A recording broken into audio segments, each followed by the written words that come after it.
إن الحمد لله نحمده ونستعينه ونستغفره نعوذ بالله من شرور أنفسنا وسيئات أعمالنا من يهده الله فلا مضل له ومن يضلل فلا هادي له وأشهد أن لا إله إلا الله وحده لا شريك له وأشهد أن محمدا عبده ورسوله يا أيها الذين آمنوا اتقوا الله حق تقاته ولا تموتن إلا وأنتم مسلمون يا أيها الناس اتقوا ربكم الذي خلقكم من نفس واحدة وخلق منها زوجها وبث منهما رجالا كثيرا ونساء واتقوا الله الذي تساءلون به والأرحام إن الله كان عليكم رقيبا يا أيها الذين آمنوا اتقوا الله وقولوا قولا سديدا يصلح لكم أعمالكم ويغفر لكم ذنوبكم ومن يطع الله ورسوله فقد فاز فوزا عظيما أما بعد فإن خير الكلام كلام الله وخير الهدي هدي محمد صلى الله عليه وسلم وشر الأمور محدثاتها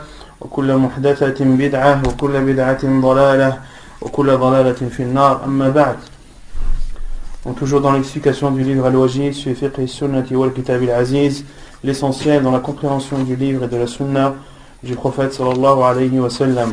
Nous continuons dans l'explication du livre des ventes. La semaine dernière, on avait énuméré les conditions de la vente que l'auteur n'avait pas citées dans son livre. Et ces conditions étaient en nombre de 7. La première qui est le consentement mutuel entre l'acheteur et le vendeur. Et la preuve est Naam, dans le Coran.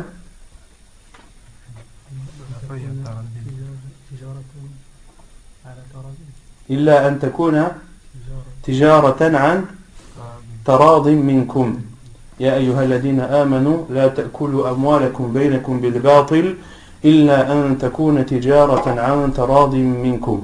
Ô vous qui avez cru, ne mangez pas les biens ou ne mangez pas vos biens les uns les autres, mais procédez plutôt à une vente qui est conclue par un consentement mutuel. Et on avait cité aussi le hadith du prophète sallallahu alayhi wa sallam, innama al-bay'u an tarad, innama al-bay'u an tarad, que la vente se fait par consentement. Et lorsque l'un de l'acheteur ou du vendeur n'est pas d'accord ou ne consent pas ce qu'il vend ou ce qu'il achète, eh bien la vente est nulle et n'est pas reconnue. Ensuite, la deuxième condition de la vente, c'est celui qui achète ou qui vend l'objet doit faire partie des gens qui ont la capacité ou la raison de... Ahsant. La deuxième condition, c'est que la personne qui vend ou qui achète doit faire partie des personnes qui ont le droit de vendre ou d'acheter, ou qui ont la possibilité de vendre ou d'acheter. La possibilité physique et morale. On avait donné à titre d'exemple Naam, Ahsant, l'enfant, un enfant a le droit de vendre. Et il n'a pas le droit de vendre ni d'acheter sans l'accord de son tuteur. Sans l'accord de son tuteur. Également pour Naam, celui qui est fou ou celui qui est, on avait dit, Naam, celui qui est âgé, qui a un âge avancé et dont sa raison, qui a la raison perturbée, qui ne sait plus ce qu'il vend ou ce qu'il achète, ou qui ne connaît plus la valeur des biens qu'il a en sa possession et qu'il aimerait vendre. Et on avait donné aussi l'exemple de l'insensé, celui qui vend à perte et qui achète hors de prix. Donc qu'il n'était pas autorisé de vendre ou d'acheter à ces personnes tant qu'on n'a pas l'accord de leur responsable qui lui a toute sa raison. Ensuite, la troisième condition de la vente, c'est Naam, Ahsan, an yakuna mubahatan naf'a, que cette chose que tu vends doit être une chose dont l'utilisation est licite et autorisée en islam. Ensuite, la quatrième, la vente doit être faite par la personne qui possède le bien ou par la personne qui est léguée. Ahsant, que la vente doit se faire par la personne qui possède le bien ou par une personne qu'elle a léguée. Taïb, le cinquième, la chose doit être donnée. Naam, Ahsant, c'est que ce que tu vends doit être sous ta possession. Il doit être en ta possession et de vendre quelque chose que tu as la possibilité de donner et de livrer à ton acheteur. Ensuite, Ce que tu vends doit être connu. naam, ce que tu vends doit être connu. C'est-à-dire qu'il doit être soit visible ou soit descriptible. Il doit être soit visible, soit descriptible. Si la personne ne peut pas le voir de ses propres yeux, alors que cette chose peut être décrite à l'acheteur de façon précise, une description qui lui convient et qui sera suivie de son consentement pour l'acheter. Et ensuite, Le prix doit être fixé par la Ahsant, que an yakuna thamanu ma'luman, que le prix de vente ou d'achat doit être connu, il doit être déterminé. On n'achète pas un objet, ou on ne vend pas un objet sans en fixer le prix. Sans en fixer le prix, car comment être d'accord sur la vente ou l'achat d'une chose alors que tu ne connais pas son prix? Ensuite, on avait continué dans le livre de l'Wajiz, on avait parlé de l'interdiction de la tricherie. On avait parlé de l'interdiction de la tricherie et qu'il était interdit en islam de tricher dans la vente ou dans l'achat. Et ceci rejoint l'interdiction du prophète sallallahu alayhi wa sallam lorsqu'il nous interdit de cacher les défauts et de mentir sur les qualités. Ceci pour éviter la tricherie et la tromperie. Et on avait cité à ce sujet un hadith où le prophète sallallahu alayhi wa sallam a rentré sa main dans cette nourriture qui était trempée par l'eau de la pluie.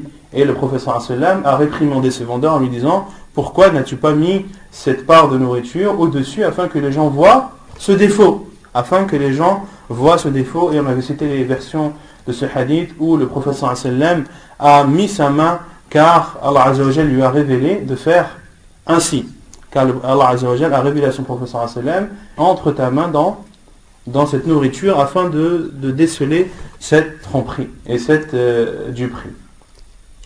Et on avait dit que le prophète sallallahu alayhi wa sallam a dit que celui qui triche ne fait pas partie des nôtres. Et on avait expliqué le sens de ne fait pas partie des nôtres, c'est-à-dire qui ne suit pas sa sunna, la sunna du prophète sallallahu alayhi wa sallam. Et on avait cité le verset où Allah azza wa jalla dit: faman tabi'ani fa innahu minni. Et la semaine dernière je m'étais trompé sur ce verset. Il ne concerne pas le prophète sallallahu alayhi wa sallam, il concerne Ibrahim alayhi salam. Il concerne Ibrahim alayhi salam. Faman tabi'ani fa innahu minni wa man asani fa innaka ghafur rahim. Celui qui me suit, c'est Ibrahim alayhi salam qui l'a dit, celui qui me suit fait partie des miens, et celui qui me désobéit, Allah subhanahu wa ta'ala est pardonneur et miséricordieux. Ensuite, on a parlé de l'encouragement et du mérite d'accomplir ou de faire les transactions commerciales. À quel moment de la journée? Tôt le matin. Tôt le matin, on avait cité ce compagnon du prophète sallallahu alayhi wa sallam qui est devenu riche car il faisait ses transactions commerciales, il vendait, il achetait très tôt le matin, et le prophète sallallahu alayhi wa sallam a invoqué en faveur de sa communauté pour qu'Allah azza wa jalla bénisse le début de la journée, c'est-à-dire des journées de sa communauté, la communauté du prophète sallallahu alayhi wa sallam. Ensuite, on avait cité l'invocation de l'entrée dans un marché ou dans un centre commercial. L'invocation est Naam. La ilaha illallah wahdahu la sharika lah lahul mulku wa lahul hamd yuhyi wa yumit wa huwa hayyun la yamut biyadihi al-khayr. Ensuite, wa huwa ala kulli shay'in qadir. La ilaha illallah wahdahu la sharika lah lahul mulku wa lahul hamd yuhyi wa yumit wa huwa hayyun la yamut biyadihi al-khayr kullihi aw biyadihi al-khayr wa huwa ala kulli shay'in qadir. Et on avait dit que le mérite de cette invocation, pour celui qui l'a dit lorsqu'il entre dans un marché ou dans un centre commercial, la récompense est de 1 million de hasanat, 1 million de péchés effacés, et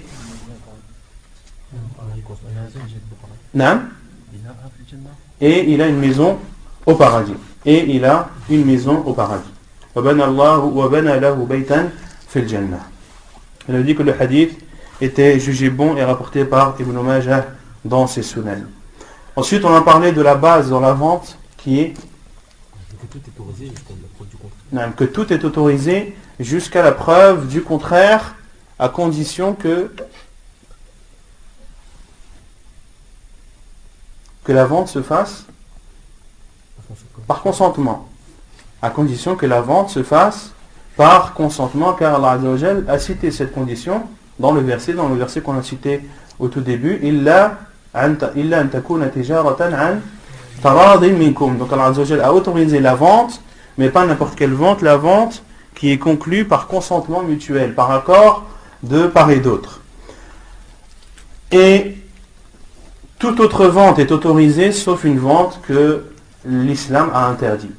Toute vente avec accord du vendeur et de l'acheteur est autorisée sauf les ventes que l'islam a interdites. Ensuite, on a traité le chapitre des différentes sortes de ventes qui nous sont interdites. La première qu'a cité l'auteur, c'est Bay'ul Gharar, qui signifie la vente de l'aléatoire. Qu'est-ce qui est aléatoire? C'est la vente ou ce qui est vendu? Ce qui est vendu, donc c'est la vente de l'aléatoire. Bay'u al-Gharar. Et la vente de l'aléatoire, c'est qu'est-ce que l'aléatoire? L'auteur l'avait défini. Non, comment l'avait défini l'auteur? Comment l'avait défini l'auteur? C'est une vente inconnue. Non. Des risques. C'est soit une vente d'un inconnu, non, Qui comporte des risques. ou bien une vente Qui comporte des risques. qui comporte des risques, Qui contient du hasard. ou bien une vente qui contient du hasard. Et on avait donné les exemples de chaque cas. Et le hadith du prophète sallallahu alayhi wa sallam, Naha an bay'i al-hasa wa an bay'i al-gharar. Le prophète sallallahu alayhi wa sallam a interdit la vente de l'aléatoire, c'est-à-dire de quelque chose qui n'est pas stable, de quelque chose qui peut changer, de quelque chose qui peut pourrir, de quelque chose qui peut se perdre, etc., etc. Quelque chose que tu n'as pas en ta possession et que tu n'es pas sûr de livrer à son acheteur. Et on avait cité, on avait lu la parole de l'imam Nawawi rahimahullah lorsqu'il explique le hadith Naha an bay'i al-hasa wa an bay'i al-gharar. Il avait donné plusieurs types d'exemples ou plusieurs exemples pour illustrer ce qu'est ou ce qui entre dans la vente de l'aléatoire. Quel exemple il avait donné? La vente bay'ul hasa, c'est-à-dire de vendre par les pierres, par les jetés de pierres. On avait donné les exemples de vendre une terre ou de vendre un vêtement avec une pierre, c'est-à-dire de lancer la pierre et l'endroit où la pierre tombe, et de l'endroit où se situe l'acheteur et le vendeur jusqu'à l'endroit où atterrit la pierre, mais toute cette distance sera la terre qui sera vendue. Et ceci est interdit car la superficie de la terre n'est pas définie avant, et elle n'est pas connue avant que la vente ne soit conclue. Ensuite, quel autre exemple avait donné l'imam Nawawi rahimahullah? Naam?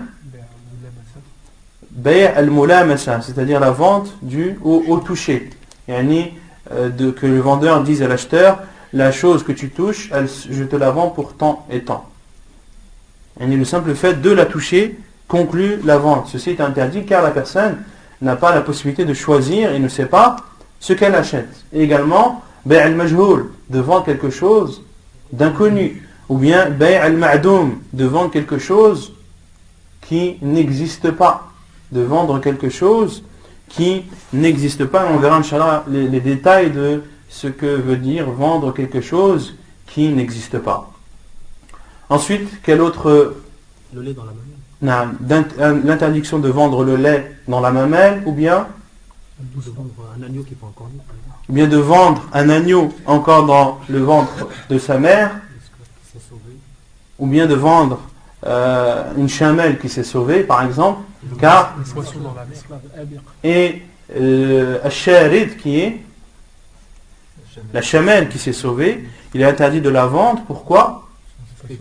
Car il n'est pas sûr de la retrouver. Il n'est pas sûr de la retrouver. Également, il est interdit de vendre un poisson dans l'océan, de vendre un oiseau dans les airs, car ceci comporte de l'aléatoire, c'est-à-dire que cet oiseau, tu n'es pas sûr de l'attraper, tu n'es pas sûr de le saisir et de le livrer en bonne santé et en bon état à son acheteur.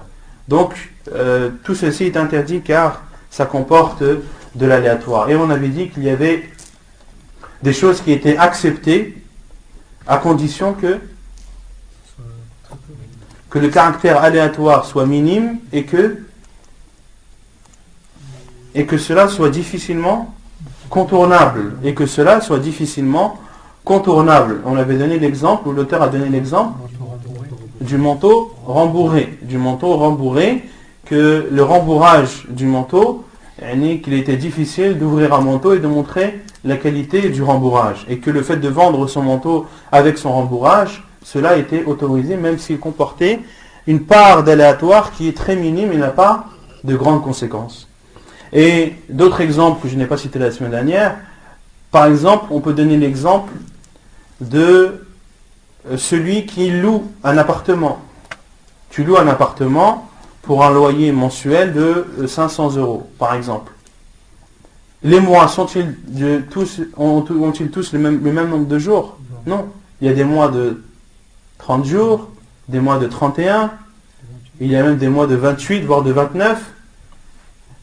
Ceci comporte de l'aléatoire, mais c'est un caractère aléatoire qui est minime et qui n'a pas de grandes conséquences, et cela est difficilement contournable, car les gens, lorsqu'ils louent un appartement, le prix est fixe. D'accord? Le prix est fixe, et il est difficile de dire tel mois ce sera tel prix, tel mois ce sera tel prix, etc. etc. Pareil pour, par exemple, vendre l'utilisation d'un puits, par exemple, ou vendre la location d'un puits, ou par exemple vendre ou louer l'entrée dans un lieu où tu te laves, un hammam par exemple. Lorsque tu rentres, est-ce que toutes les personnes restent le même temps dans ce hammam? Non. Est-ce que les gens utilisent la même quantité d'eau? Non. Mais tu loues l'entrée au même prix. D'accord? Il y a un caractère aléatoire, mais qui est minime et qui n'a pas de grandes conséquences et qui est difficilement contournable. Car si tu dis aux gens, l'entrée c'est 20 minutes ou une demi-heure, des personnes à qui une demi-heure c'est trop, et pour d'autres, c'est pas assez. D'accord? Donc les savants autorisent, et ceci à l'unanimité des savants, qu'il est autorisé de louer une maison à un prix mensuel, même si le nombre de jours varie. Et ceci d'autant plus lorsque l'on compte en mois lunaire. Car les mois lunaires, quand est-ce qu'on sait le nombre exact du mois? À la fin du mois. C'est là où on connaît exactement le nombre de jours. Et là, la difficulté est encore plus grande. Et le caractère aléatoire est d'autant plus difficile à contourner. Non. Est-ce qu'on peut louer une terre pour la cultiver? On verra, Inch'Allah. On va parler de ce sujet, Inch'Allah.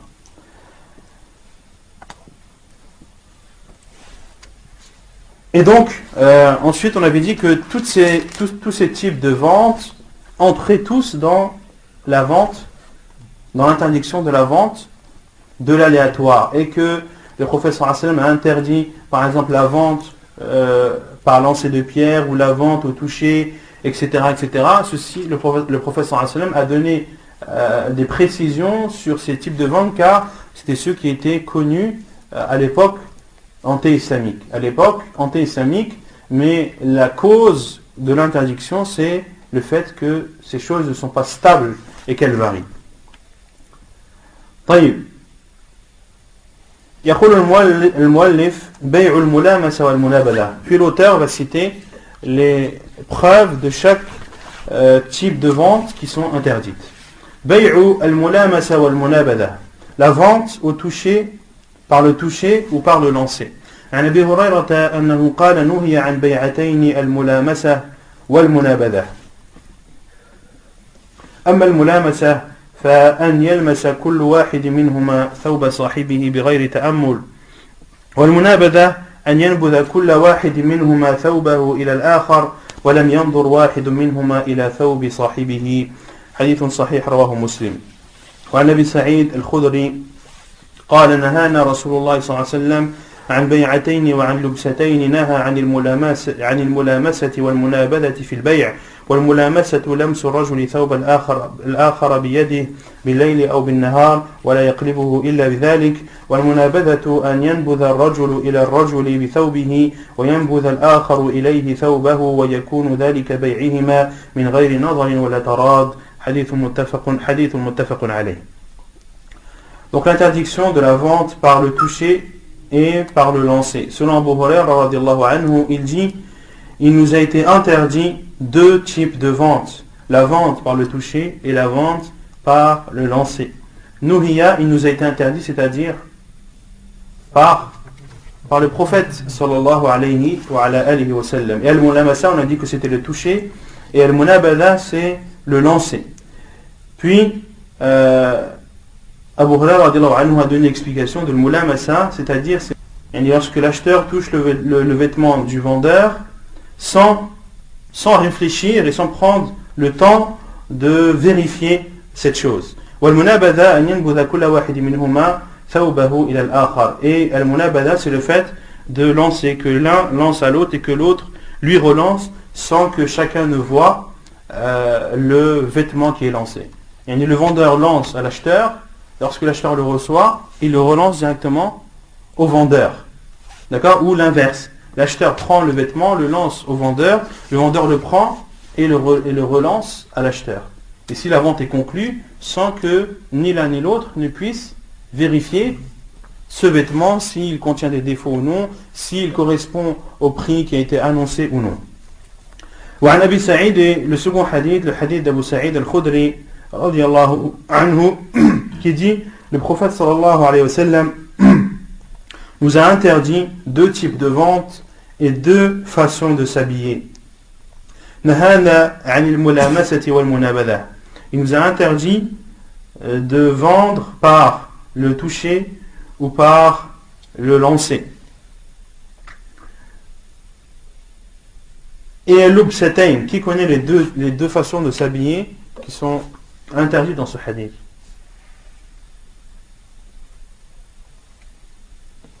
Et dans le hadith, dans sa totalité, les deux façons de s'habiller qui sont interdites sont as-samma et al-ihtiba. As-samma et al-ihtiba. Qui sait ce que signifie as-samma et al-ihtiba? As-samma, il y a deux explications. Les savants ont dit as-samma, la première explication, c'est qu'un homme se recouvre d'un seul vêtement et s'entoure de ce vêtement en emprisonnant ses mains, en emprisonnant son corps sous ce vêtement. Donc de prendre un drap, de n'avoir rien en dessous et de s'entourer de ce drap et d'emprisonner ses mains et ses pieds. Ceci est interdit et l'interdiction est claire et évidente. Pourquoi? Car la personne est vulnérable et lorsqu'il lui arrive quelque chose, elle sera obligée de se découvrir, de se débarrasser de son vêtement pour libérer ses mains. Et ceci fera en sorte que sa nudité apparaisse. Et il y a la deuxième explication de as-samma qui est la plus connue chez les savants, qui est le fait de prendre un vêtement ou de prendre un drap par exemple et de le mettre sur un seul côté ou de le rabattre sur une seule de ses épaules. De le rabattre sur une seule de ses épaules de telle sorte qu'il a un côté de son corps qui est découvert et qui montre sa nudité aux gens. Donc ce sont les deux explications de as-samma. Et il y a al-ihtiba. Il faudrait qu'un frère s'assoie pour que je montre, Inch'Allah. Non. Voilà, c'est en fait de se mettre comme ça, de s'asseoir sur son fessier, de plier ses genoux, d'accord, et d'entourer, en passant par le dos, un vêtement, d'accord, qui va cacher le bas en fait, mais le dessus est nu, le dessus est à l'air en fait, d'accord, et celui qui viendrait par dessus verrait la nudité, mais celui qui est assis au même niveau ne voit pas. Et ceci, c'est ce que les savants appellent al-ihtiba. Et le prophète sallallahu alayhi wa sallam a interdit ces deux façons de s'habiller. Donc, selon Abu Sa'id al-Khudri radiyallahu anhu, le prophète sallallahu alayhi wa sallam a interdit les deux ventes, nous a interdit deux ventes et deux façons de s'habiller. Donc, al-mulamasa wal-munabada, et al-mulamasa, Abu Sa'id al-Khudri radiyallahu anhu l'a défini comme étant lamsu rajuli thawb al-akhara biyadihi. C'est le fait qu'un homme touche le vêtement de l'autre avec sa main, de jour ou de nuit, et il ne peut pas le vérifier, sauf en le touchant. Et il n'y a d'autres moyens de vérification que le toucher. Et al-munabada, c'est le fait qu'un homme jette un vêtement à l'autre et que l'autre lui rejette, et ceci est considéré comme une vente sans que le vêtement acheté ne soit vu, ni soit qu'il y ait de consentement sur ce vêtement qui sera acheté. C'est clair ou pas? طيب بيع حبل الحبلة بيع حبل الحبلة la vente de, si on traduit, de ce qui est porté par celle qui porte. La vente de ce qui est porté par la femelle qui porte. Selon Ibn Umar قال كان أهل الجاهلية يتبايعون لحم الجزور إلى حبل الحبلة وحبل الحبلة أن تنتج الناقة ثم تحمل التي نتجت فنهاهم رسول الله صلى الله عليه وسلم عن ذلك. Donc selon Abdullah ibn Umar, il dit, les gens avant l'arrivée de l'islam se vendaient ou vendaient la viande de chameau jusqu'à ila habal al-habala. On avait déjà parlé de habal al-habala la semaine dernière. Il y a deux explications. La première, c'est de vendre le petit du petit qui est dans le ventre de sa mère. D'accord? C'est-à-dire lorsque une femelle porte un petit, une petite plutôt, lorsque cette petite naîtra et qu'elle sera elle aussi enceinte et qu'elle portera elle aussi une petite, lorsque cette petite ou ce petit naîtra, et de vendre ce petit, de vendre le petit du petit qui n'est pas encore né, de vendre le petit du petit qui n'est pas encore né. C'est clair ou pas? Qui n'est pas né? Non, les deux. Le petit et le petit du petit. C'est clair? Ou bien l'autre explication des savants, c'est de vendre le petit qui est dans le ventre de sa mère. De vendre le petit qu'il y a dans le ventre de sa mère. Il y a deux explications des savants. Et ici,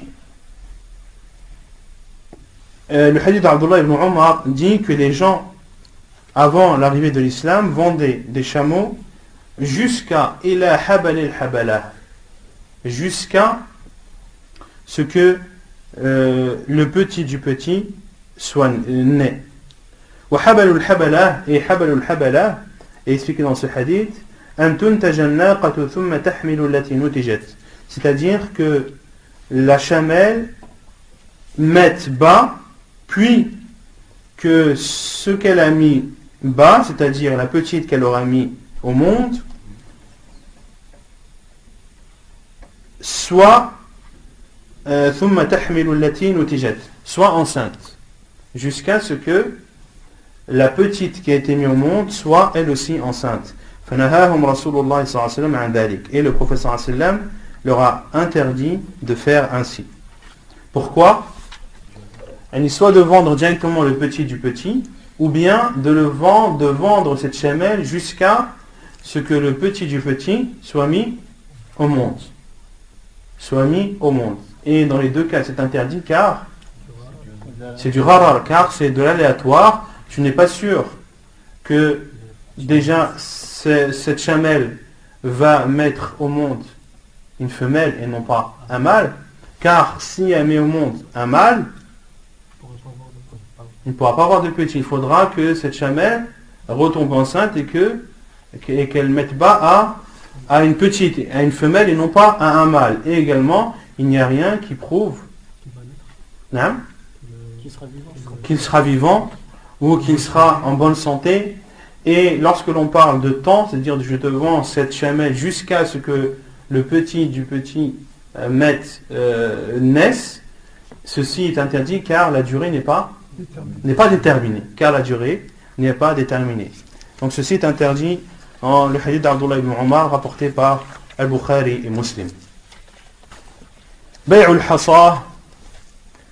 الحصى عن أبي هريرة قال نهى رسول الله صلى الله عليه وسلم عن بيع الحصى وعن بيع الغرر. قال الإمام النووي رحمه الله في شرح مسلم أما بيع الحصى ففيه 3 تأويلات أحدها أن يقول بعتك من هذه الأثواب ما وقعت عليه الحصاة التي أرميها أو بعتك من هذه الأرض من هنا إلى ما انتهت إليه هذه الحصاة. والثاني أن يقول بعتك على أنك بالخيار إلى أن أرمي بهذه الحصاة. والثالث أن يجعل نفس الرمي بالحصاة بيعا فيقول إذا رميت هذا الثوب بالحصاة فهو مبيع منك بكذا. انتهى. Donc l'interdiction de vendre par les pierres, on a dit qu'il ne fallait pas comprendre vendre les pierres. Est-ce qu'il est autorisé de vendre des pierres? Vous êtes sûr? Pour construire une maison, il est autorisé de vendre des pierres en islam? Non? Pierres précieuses. Et les pierres ne sont pas précieuses. Non? Je me demande. C'est autorisé jusqu'à la preuve du contraire. Et jusqu'à présent, rien ne prouve le contraire. Selon Abu Hurairah radiallahu anhu, il dit le prophète sallallahu alayhi wa sallam nous a interdit de vendre par les pierres et de vendre l'aléatoire. L'imam Nawawi rahimahullah a dit dans l'explication de Sahih Muslim, dans le volume 10, la page 156, quant à la vente par les pierres, il y a 3 explications ou 3 interprétations. La première, c'est de dire je te vends de ces vêtements celui qui sera touché par la pierre que je vais lancer. Ou bien je te vends de cette terre d'ici jusqu'à l'endroit où cette pierre tombera. Donc ça c'est l'explication qu'on avait donnée la semaine dernière. والثاني, la deuxième explication, أن يقول بعتك على أنك بالخيار إلى أن أرمي بهذه الحصاة. La deuxième, c'est-à-dire, je te vends en disant que tu as le choix jusqu'à ce que je lance cette pierre. C'est-à-dire, je te vends telle chose, tu as le choix de l'accepter ou non, jusqu'à ce que je vende la pierre. Pourquoi est-ce que cela est interdit? Non? Voilà. Car la durée d'essai, on va dire, ou la durée dans laquelle la personne a le droit de choisir de continuer ou pas, la durée, est-ce qu'elle est déterminée? Non. La personne peut jeter la pierre 10 ans après, comme elle peut la jeter dans la seconde qui suit. D'accord? Et la troisième explication, et la troisième explication, c'est de dire, de considérer le lancer en lui-même comme le moment de la vente et non pas la pierre. Lorsque je lancerai la pierre, ce vêtement sera vendu à tel prix. Et de ne pas considérer la pierre comme étant le moment de la vente, mais le simple fait de le lancer.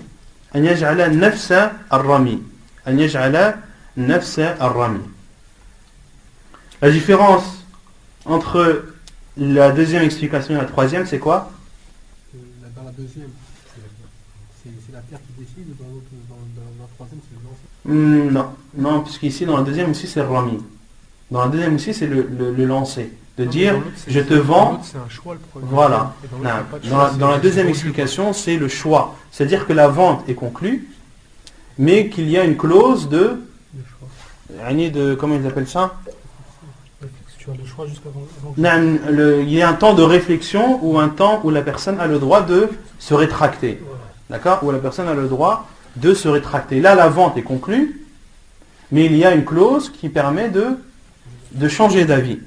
Et le fait de lancer cette pierre met un terme à ce préavis. Quant à la troisième explication que l'imam Nawawi rahimahullah a donnée, c'est le fait de considérer le fait de lancer comme étant la conclusion de la vente, sans qu'il y ait de temps alloué pour la réflexion. C'est clair ou pas? Taïb, est-ce que c'est l'une de ces trois explications ou est-ce que ça peut être les trois? Ou est-ce que ça peut être plus? Non?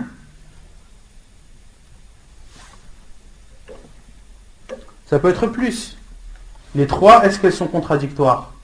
Non. Les trois explications de l'imam Nawawi rahimahullah ne sont pas contradictoires et on ne peut pas les restreindre à ces trois cas, car lorsque l'on se met à énumérer et à imaginer des situations, on peut en imaginer beaucoup plus que trois. D'accord? Asbu al-fahl. Asbu al-fahl. Qu'est-ce que Asbu al-fahl? Le mâle reproducteur. C'est le mâle reproducteur. C'est-à-dire le mâle reproducteur. Qu'est-ce qui est le mâle reproducteur? Asbu al-fahl ou bien al-fahl? Al-fahl, c'est le mâle reproducteur. Et qu'est-ce que Asb al-fahl? C'est la semence. Soit c'est la semence de ce mâle reproducteur, ou bien c'est le fait De monter la... non, bien c'est le fait de monter la femelle. Bien c'est le fait que ce mâle reproducteur monte la femelle. Il y a deux explications. Soit c'est la semence en elle-même, ou soit c'est le fait qu'il monte la femelle. عن ابن عمر رضي الله عنهما قال نهى النبي صلى الله عليه وسلم عن عسب الفحل. Le prophète صلى الله عليه وسلم, selon Abdullah ibn Umar, qu'Allah l'a agréé, il dit, le prophète صلى الله عليه وسلم a interdit عسب الفحل. نهى عن عسب الفحل. C'est-à-dire que le prophète صلى الله عليه وسلم a interdit soit la semence du mâle reproducteur ou soit le fait que le mâle reproducteur monte les femelles. Est-ce que le prophète sallallahu alayhi wa sallam a interdit ces choses en elles-mêmes ou est-ce qu'il a interdit autre chose? Est-ce qu'il y a un sous-entendu ou pas? C'est sa vente qui est interdit. Non? C'est sa vente. C'est la vente La location. ou la location. La location de ce mâle reproducteur. Quant au fait que le mâle monte une femelle, est-ce que ça c'est interdit? Non, ce n'est pas interdit. D'accord? Et pourquoi est-ce que cela est interdit? De louer un mâle reproducteur? Car on n'est pas sûr déjà que le mâle va monter la femelle. Et dans le cas où il monte la femelle, est-ce que la conclusion sera définie ou est-ce que la femelle portera? Est-ce qu'on en est sûr? Non, on n'en est pas sûr. Donc on rentre dans al-gharar. Donc cela est interdit. ثانيا بيع ما ليس عنده. ثانيا بيع ما ليس عنده. Donc ici, l'auteur a cité Bay' al-Gharar. Dans Bay' al-Gharar rentre, dans la vente de l'aléatoire, rentre la vente par le toucher, par le lancer, rentre la vente de vendre le petit de la petite ou le petit de la petite. La vente par les pierres aussi rentre dans Bay' al-Gharar et également la location du mâle reproducteur.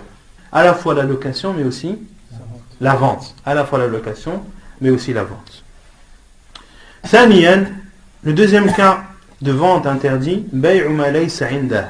La vente de ce que la personne n'a pas en sa possession. عن حكيم بن حزام قال قلت يا رسول الله الرجل يسألني البيع وليس عندي أفأبيعه قال لا تبيع ما ليس عندك قال لا تبيع ما ليس عندك. Selon Hakim ibn Hizam radiyallahu anhu, il dit, j'ai dit, ô envoyé d'Allah, un homme m'a demandé de lui vendre une chose que je n'ai pas en ma possession, ai-je le droit de lui vendre? Et le prophète sallallahu alayhi wa sallam a dit, la tabi' ma laysa indak, ne vends pas ce qui n'est pas chez toi, ne vends pas ce que tu n'as pas en ta possession. Hadith authentique rapporté par Ibn Majah, Tirmidhi, Abu Daoud, An-Nasa'i. Et ce hadith fait partie des hadiths les plus importants dans le chapitre des ventes. C'est l'interdiction de vendre ce que tu n'as pas. L'interdiction de vendre ce que tu n'as pas. Et ici, il y a un détail à connaître, c'est que les savants disent qu'ici, il est interdit de vendre une chose précise, une chose visée, une chose définie. Et ils expriment cela en disant هنا النهي عن بيع الأعيان. C'est-à-dire par exemple de dire je te vends la Mercedes d'un tel. La Mercedes elle est à qui? Elle est un tel. Toi tu la vends avec l'intention d'aller le voir et de lui acheter. Là tu vends quelque chose que tu n'as pas en ta possession, mais c'est quelque chose de particulier, quelque chose de bien précis. Est-ce qu'il y en a deux des Mercedes d'un tel ou est-ce qu'il n'y en a qu'une? Il n'y en a qu'une, il n'y en a pas deux. Et pourquoi donner ce détail? Car les savants autorisent de vendre quelque chose de décrit. Je te vends une Mercedes, telle année, tel modèle, tant de kilomètres, à tel prix. Là, c'est quelque chose de décrit, mawsouf. Quelque chose de décrit, mawsouf. Là, tu as le droit de le vendre, même si tu ne l'as pas en ta possession. Car tu as décrit, tu as posé des conditions, tu as posé une description qui est générale, et toi, la vente sera conclue lorsque tu apporteras ce que tu as décrit. Lorsque tu apporteras une Mercedes de telle année, tel modèle, tant de kilomètres, à tel prix. Même si tu ne l'as pas, comme on l'a dit, il faut différencier entre quelque chose de précis et quelque chose de décrit. Entre quelque chose de précis et quelque chose de décrit. ثالثا بيع المبيع قبل قبضه. بيع المبيع قبل قبضه. Troisièmement, l'interdiction de vendre avant de prendre. Avant de prendre ce que tu as vendu, ou ce que tu as acheté à Afwan. L'interdiction de vendre avant d'avoir pris ce que tu as acheté. C'est clair ou pas? عن ابن عباس قال قال رسول الله صلى الله عليه وسلم من ابتاع طعاما فلا يبيعه حتى يقبضه قال ابن عباس وأحسب كل شيء بمنزلة الطعام وأحسب كل شيء بمنزلة الطعام. Selon Abdullah ibn Abbas radiallahu anhu, il dit, le prophète sallallahu alayhi wa sallam a dit Man ibta'a ta'aman. Qu'est-ce que ça veut dire ibta'a? Ibta'a, ça veut dire quoi? Man ibta'a ta'aman fala yabi'uhu. Fala yabi'uhu, ça veut dire fala yabi'uhu. Fala yabi'uhu, qui ne le vendent pas. Et man ibta'a ta'aman, man ibta'a, ça veut dire acheter. Ibta'a bima'na ishtara, comme ba'a veut dire aussi shara. Shara, ça veut dire vendre ou acheter. Acheter. Les deux, c'est les deux. Shara, ça veut dire vendre. Ba'a, ça veut dire quand on parle de façon précise, Nishara, Ishtara, ça veut dire acheter. Ishtara, ça veut dire acheter. Shara, ça veut dire vendre. Ba'a, ça veut dire vendre. Et Ibta'a, ça veut dire acheter. Al-Bay', on a parlé de al-Bay' et de Shira.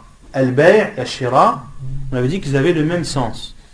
D'accord? La vente, l'achat. On pouvait dire que la vente c'était l'achat et que l'achat c'est la vente. Dans la langue arabe. Mais quand on dit ba'a le verbe ba'a, ça veut dire vendre. Ibta'a, ça veut dire acheter. Shara, ça veut dire vendre. Ishtara, ça veut dire acheter. Et là dans le hadith, man ibta'a ta'aman, celui qui achète de la nourriture. Fala yabi'hu. Fala yabi'hu. Car si tu comprends ibta'a vendre, tu traduirais le hadith en disant celui qui vend de la nourriture, qui ne le vende pas. Comment tu veux vendre si tu n'as pas le droit de vendre? Donc celui qui achète de la nourriture, man ibta'a ta'aman fala yabi'hu, qui ne le vende pas hatta yaqbidah, jusqu'à ce qu'il le possède, jusqu'à ce qu'il le saisisse. Man ibta'a ta'aman, donc celui qui achète de la nourriture, fala yabi'hu, qui ne le vende pas, qui ne vende pas cette nourriture jusqu'à ce qu'il l'ait en sa possession. قال ابن عباس وأحسب كل شيء بمنزلة الطعام. Et Abdullah ibn Abbas a dit, et je considère toute chose comme de la nourriture. Et je considère toute chose comme de la nourriture. C'est-à-dire, autrement dit, que cela n'est pas propre à la nourriture. Et al-qabd, jusqu'à ce qu'il le saisisse. Al-qabd, ça veut dire le fait de saisir, d'attraper quelque chose. Et les savants disent que al-qabd fi kulli shay'in bihasabih, que saisir quelque chose a une signification en fonction de cette chose. Lorsque tu saisis de la nourriture, c'est-à-dire que tu l'as en ta possession, que tu l'as avec toi, que tu le prennes. Quand on parle par exemple d'une maison, qu'est-ce que ça veut dire avoir une maison? C'est-à-dire en avoir les clés. En avoir les clés, avoir les papiers qui prouvent que tu en es le propriétaire. D'accord? Donc chaque chose, quand on parle de yaqbidahu, jusqu'à ce qu'il le saisit, jusqu'à ce qu'il soit en sa possession, ceci dépend en fonction des différents biens que tu peux avoir en ta possession. طيب.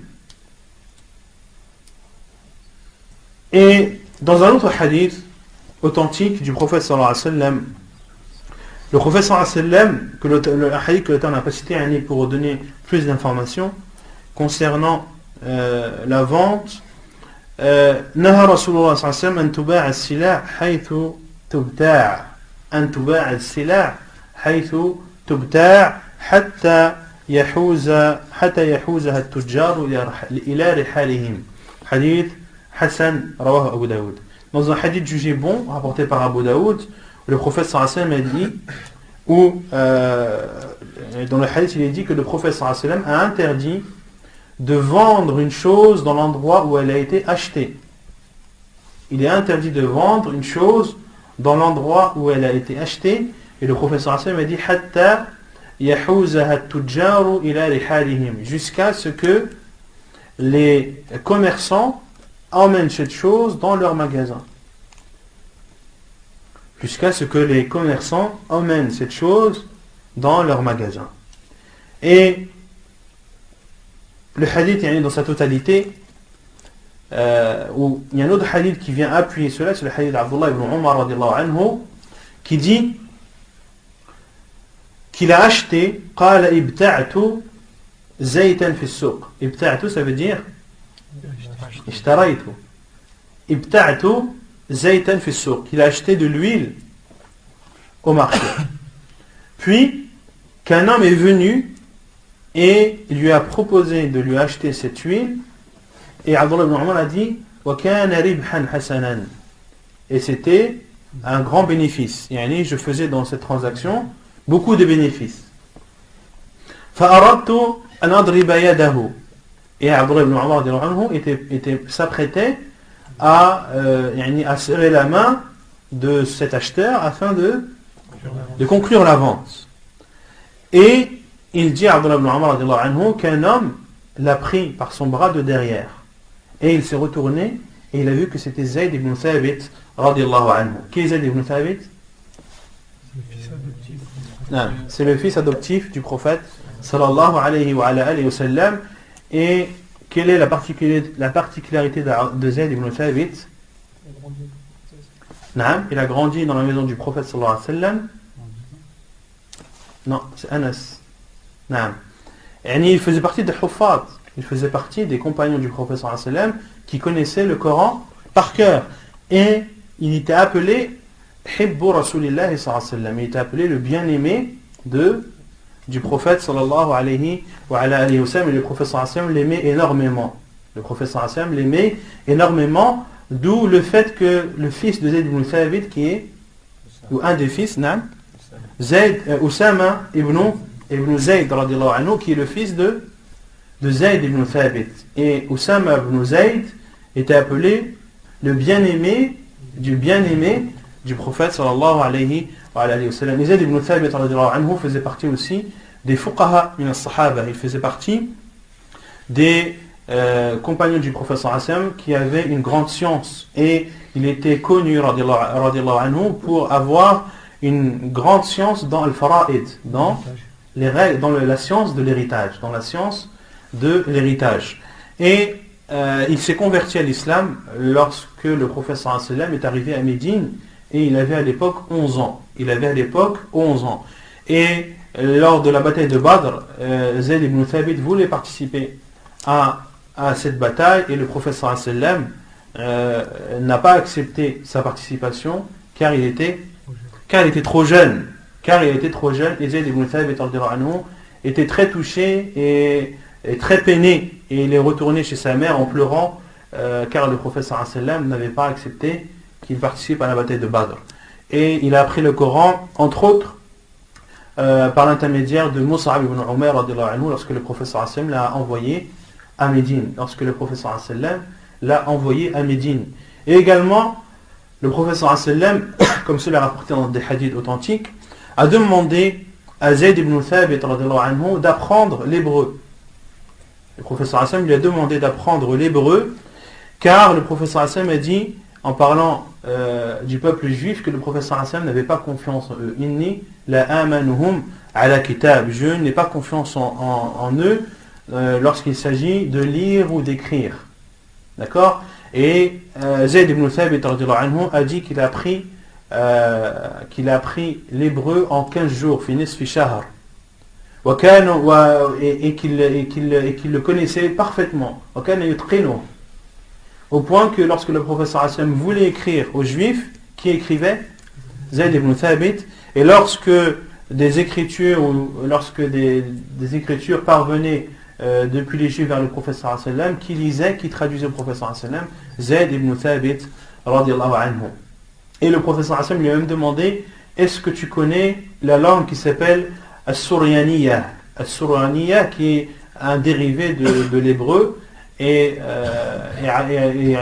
Zayd ibn Thabit a dit qu'il a appris cette langue en 17 jours. Comme ceci est rapporté dans le Sunan, entre autres les Sunan de Abu Daoud et de At-Tirmidhi rahimahumullah. Et Zayd ibn Thabit était respecté des compagnons radiallahu anhum, était respecté des compagnons du prophète sallallahu alayhi wa sallam, était respecté par Abdullah ibn Abbas qui venait souvent le questionner, était respecté par Omar ibn Khattab radiallahu anhu, et Omar ibn Khattab radiallahu anhu l'a même monté sur sa monture, et Omar ibn Khattab radiallahu anhu guidait la monture de Zayd ibn Thabit. Qui montait? Zayd ibn Thabit, et qui guidait la monture, autrement dit marchait à pied, Omar ibn Khattab radiallahu ta'ala anhu. Donc c'était un des compagnons du prophète sallallahu alayhi wa sallam qui était très respecté. Et Zayd ibn Thabit était un esclave. Et le fait qu'il soit esclave, est-ce que cela a baissé de son importance ou de son niveau? Non. Car ce qui élève la personne, c'est sa piété, et c'est aussi sa science qu'il a dans la religion. Et entre autres, concernant Zayd ibn Thabit, c'est le fait qu'il connaissait le Coran par cœur. Radiallahu ta'ala anhu. Taïb. Et donc Zayd ibn Thabit a pris le bras de Abdullah ibn Umar radiallahu anhu, et il lui a dit la tabi'hu hatta haythu bta'tahu hatta tahuzahu ila rahlik. Ne le vends pas dans l'endroit où tu l'as acheté jusqu'à ce que tu le transportes dans l'endroit où tu le vends, dans l'endroit où tu vends ou dans ta maison. car il a dit فإن رسول الله صلى الله عليه وسلم نهى أن تباع حيث تبتاع. Car le prophète sallallahu alayhi wa sallam a interdit de vendre dans l'endroit où on a acheté. De vendre dans l'endroit où on a acheté.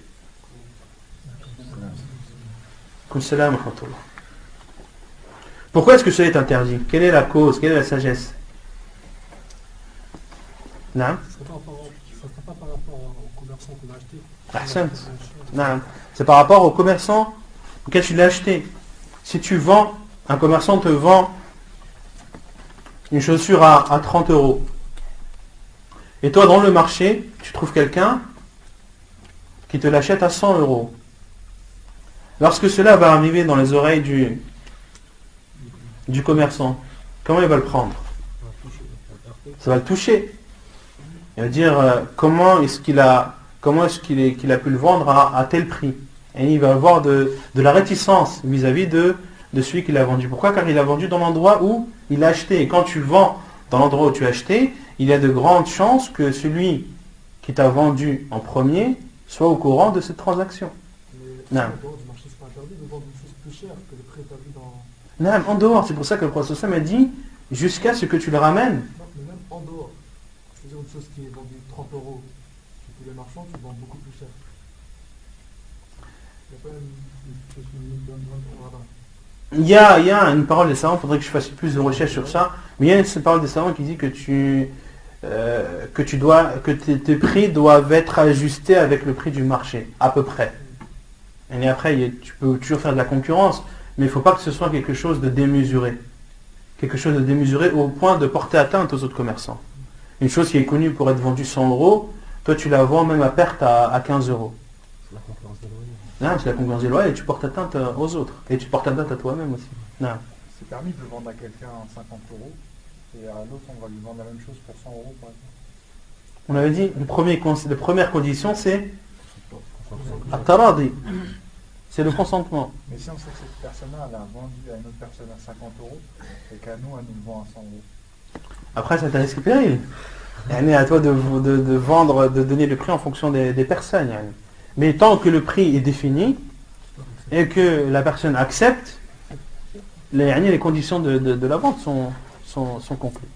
De toute façon, quand ça rentre dans les 7 conditions que l'on a citées au début du cours, la vente est légale et autorisée. D'accord? Donc tu as le droit de vendre quelque chose à un prix, à quelqu'un à un prix et de le vendre à un autre plus cher ou moins cher.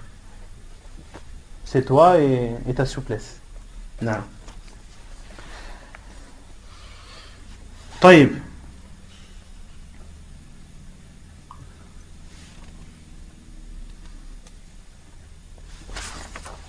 وعن طاووس عن ابن عباس قال قال رسول الله صلى الله عليه وسلم من ابتاع طعاما فلا يبيعه حتى يكتاله فقلت لابن عباس لما فقال ألا تراهم يتبايعون بالذهب والطعام مرجأ ألا تراهم يتبايعون بالذهب والطعام مرجأ Hadith muttafaqun alayh. Et selon Taous, selon Abdullah ibn Abbas, il dit, le prophète sallallahu alayhi wa sallam a dit, Man ibta'a ta'aman, celui qui achète de la nourriture, qui ne le vende pas jusqu'à ce qu'il est mesuré.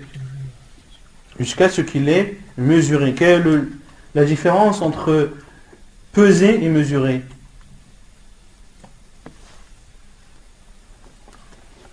Peser, c'est qu'avec le poids, et mesurer, c'est plusieurs façons différentes. Peser, c'est avec le poids, et mesurer, c'est... Non, c'est pas en utilisant un sa', un moud. Le sa', c'est connu. D'accord? Le sa', le moud, etc. sont des unités de mesure qui sont connues. D'accord? Je te vends un sa' de riz. D'accord? Tu peux vendre un sa' de riz comme tu peux vendre 1 kg, 2 kg de riz. Il faut que ce soit quelque chose quelque chose de défini, que l'on peut retrouver par la suite. Et Taous a dit à Abdullah ibn Abbas, pourquoi est-ce qu'il est interdit de vendre ce qu'on a acheté jusqu'à ce que l'on l'ait pesé et mesuré? Et Abdullah ibn Abbas lui a dit Ala tarahum yatabaya'una aw yabta'una bil-dhahabi wat-ta'am murja. Ala tarahum yabta'una bil-dhahabi wat-ta'am murja. Ne vois-tu pas qu'ils achètent par l'or et la nourriture est retardée? Non. Nous, on a Yatabaya'un. Yatabaya'un, vous avez? Je modifie. Ala tarahum yatabaya'una bil-dhahab. Ne vois-tu pas qu'ils vendent de l'argent, qu'ils vendent de l'or, à fois si on traduit là, alors que la nourriture est retardée. Qui a compris ça? Qui comprend le sens de ce hadith? Abdullah ibn Abbas a dit, n'as-tu pas vu qu'ils vendent de l'or et que la nourriture est retardée?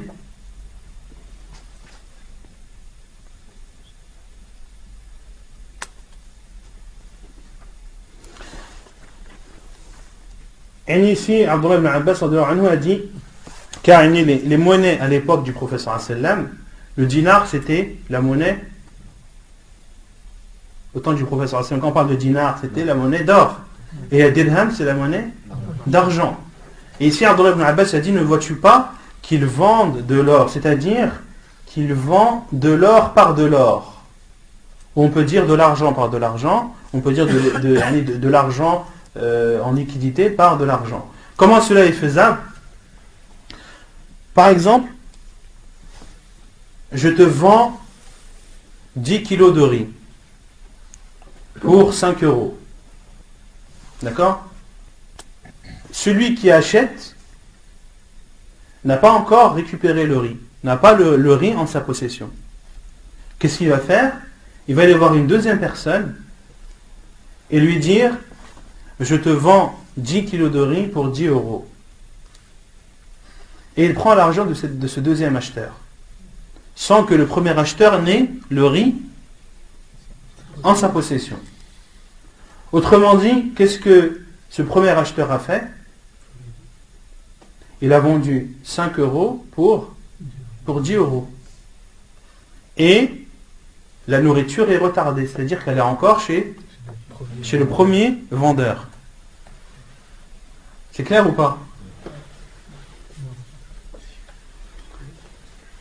Moi, je vends à Issa 10 kilos de riz pour 5 euros.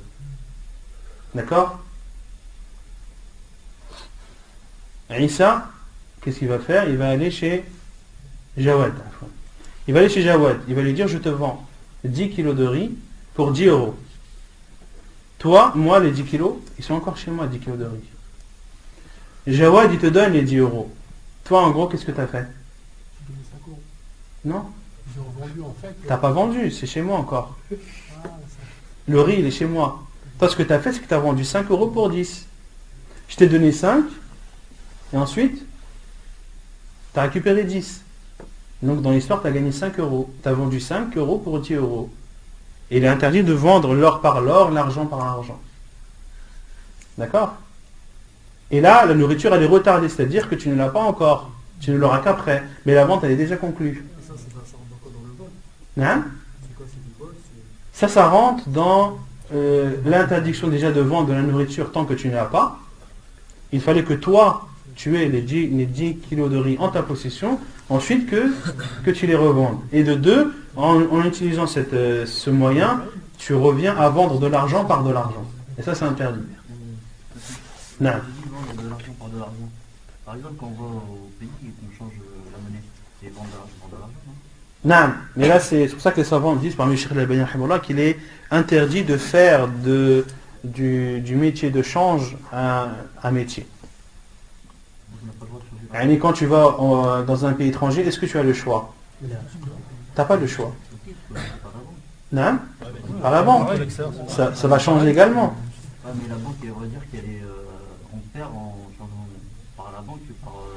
Non, dans tous les cas, tu vas passer d'une monnaie à une autre. Et que le changement va se faire selon un taux. D'accord? Donc dans tous les cas, tu seras obligé de... Mais ça, c'est un cas de force majeure. On ne peut pas faire... Il n'y a pas d'autre moyen. Mais d'en faire un gagne-pain et de vivre de ce métier, non. Les savants disent non. Il n'est pas autorisé de vivre de ce métier. Est-ce que c'est mieux d'aller à la banque que d'aller... Allah alam, la adri. Je ne sais pas. La adri. طيب نكتفي بهذا القدر. سبحانك اللهم وبحمدك أشهد أن لا إله إلا أنت أستغفرك وأتوب إليك.